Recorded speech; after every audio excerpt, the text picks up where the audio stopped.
DMTV, bilile kamalo bana ebele.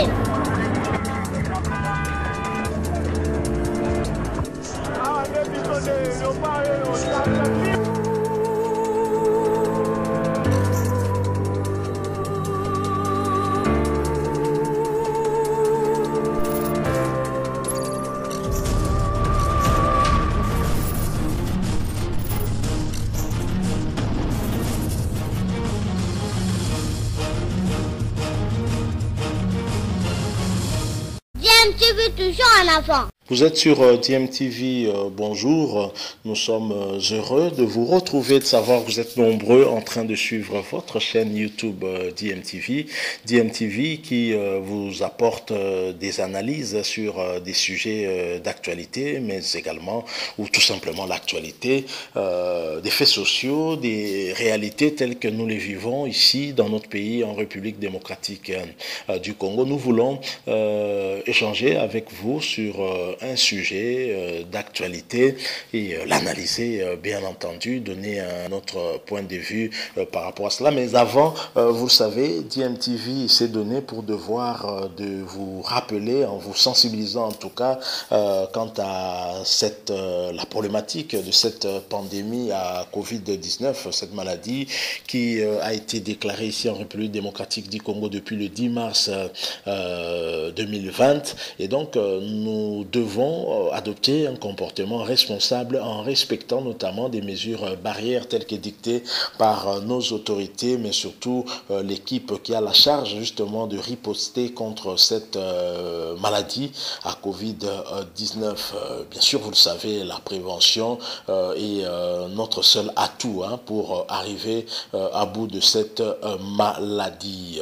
Nous devons d'ailleurs apprendre à vivre avec celle-ci parce que cette maladie paralyse la vie nationale, quels que soient les domaines. C'est compliqué en tout cas pour tout le monde pendant cette période.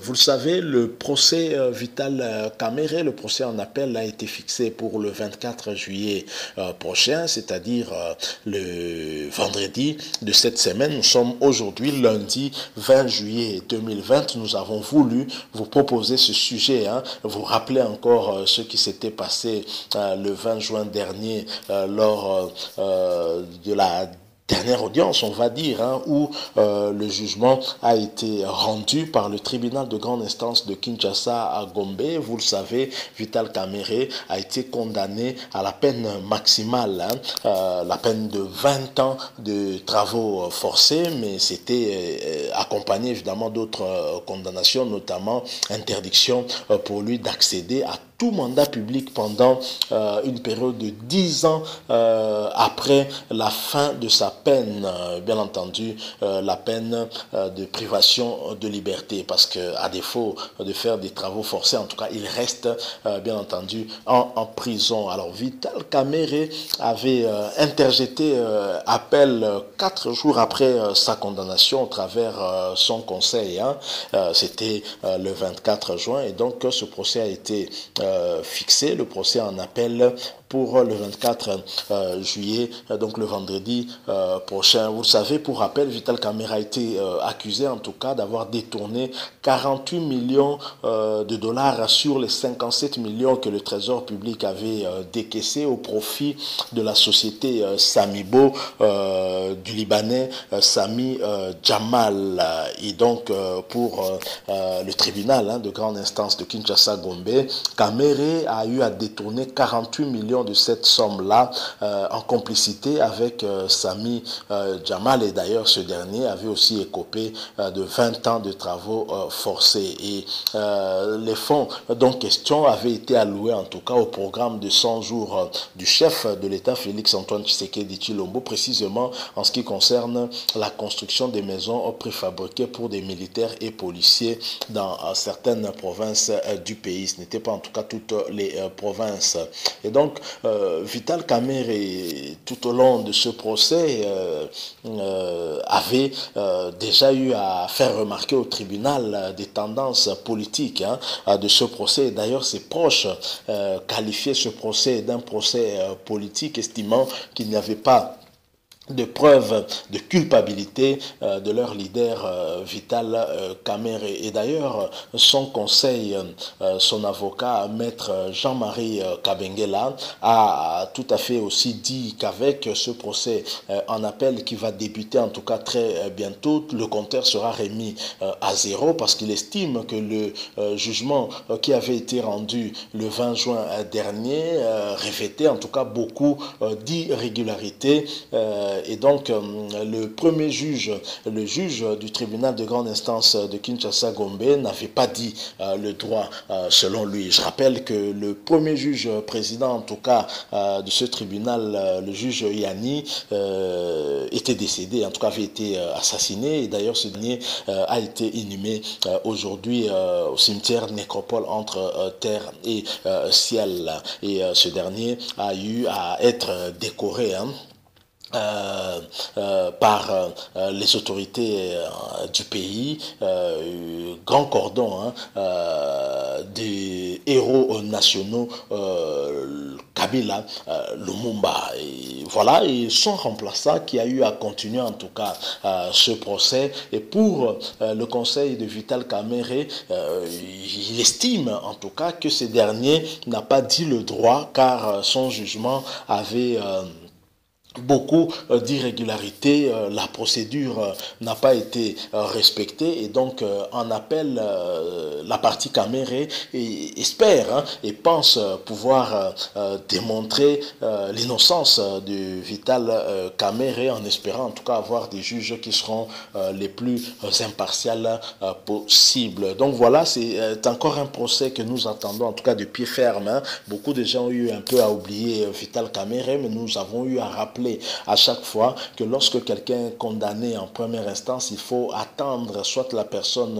accepte ce jugement, il interjette par appel. À partir du moment où il a interjeté appel, le compteur est remis à zéro et il peut trouver gain de cause aussi en appel. Nous allons voir ce qui va se passer lors de ce procès et certainement qu'il y aura peut-être des améliorations à faire parce que plusieurs observateurs ont eu aussi à constater certaines choses pour beaucoup. D'ailleurs, ils estiment qu'au niveau du parquet, le travail a été un tout petit peu bâclé, que le parquet n'avait pas en tout cas approfondi le dossier pour avoir un peu plus d'éléments à même de permettre en tout cas d'éclairer le tribunal et même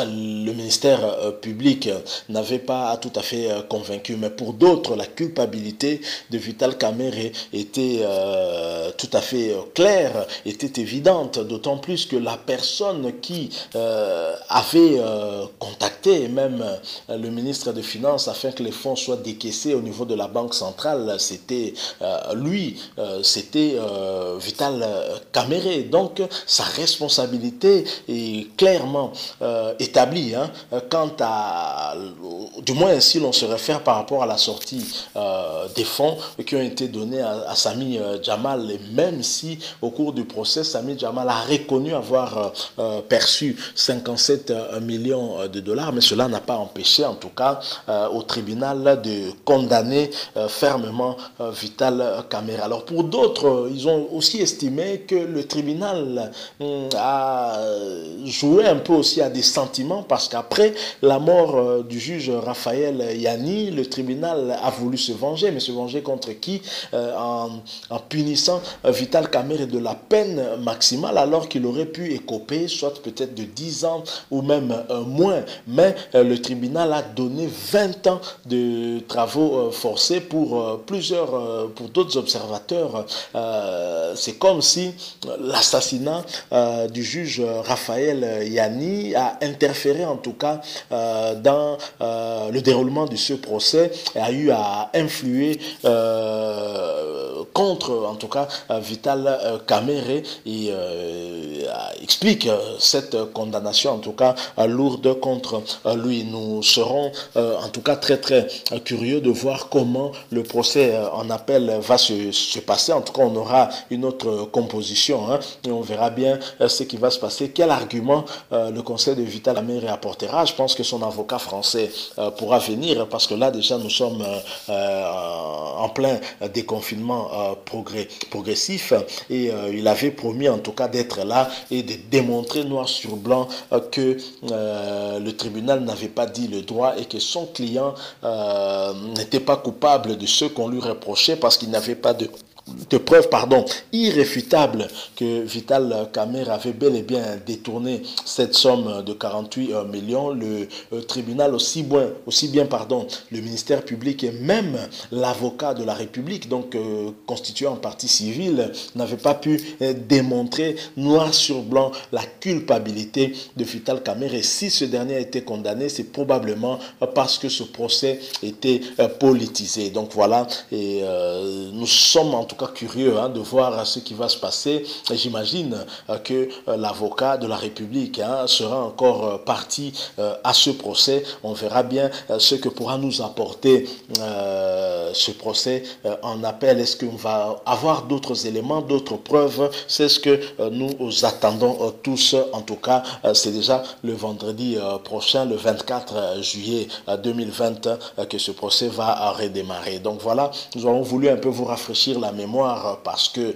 pour certains, ils ne savent pas que Vital Kamerhe est allé en appel et qu'il y aura un autre procès, que le compteur est remis à zéro. Le travail va redémarrer au point zéro jusqu'à la décision du tribunal. On verra bien si en deuxième instance ici, Vital Kamerhe pourra avoir gain de cause ou bien on va confirmer sa condamnation. Je rappelle que Jean-Pierre Bemba, par exemple, avait eu à être...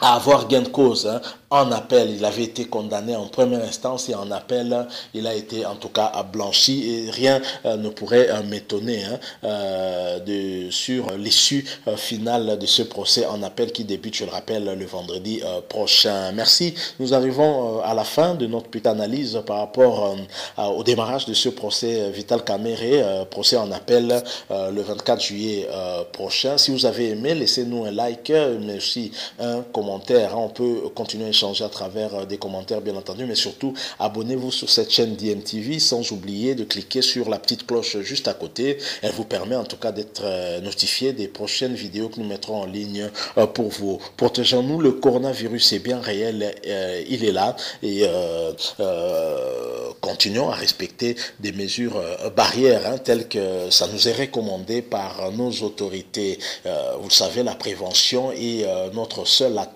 contre cette maladie. Merci encore une fois d'avoir partagé avec nous ces quelques moments, de nous avoir permis en tout cas de vous prendre quelques minutes de votre temps. Nous espérons vous retrouver très prochainement. DMTV vous dit au revoir.